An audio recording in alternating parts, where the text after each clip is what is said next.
Hello, আসসালামু আলাইকুম। শুভ সকাল। এই যে আমি এখনো রুটি বানাচ্ছি। এই ঘুরিয়ে ঘুরিয়ে রুটি কার পছন্দ? সে নিজের হাতে বানানো আটার রুটি খুবই মজা।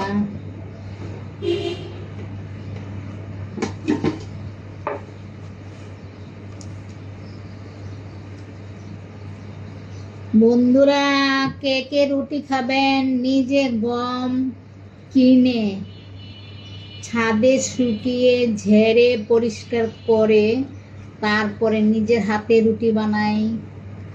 এই যে দেখতে পাচ্ছেন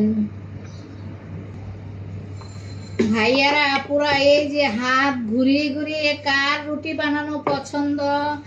এই যে দেখতে পাচ্ছেন আমার রুটিটা একদম গোল হয়ে গেছে। আমি এগুলো ফ্রোজেন করে রাখবো ফ্রিজে। ওকে ভাই, আল্লাহ হাফেজ। যার যার নিজের হাতে রুটি খেতে মনে চায় চলে আসেন আপুর বাসায়, আপু খাওয়াবো ইনশাল্লাহ। Okay bye.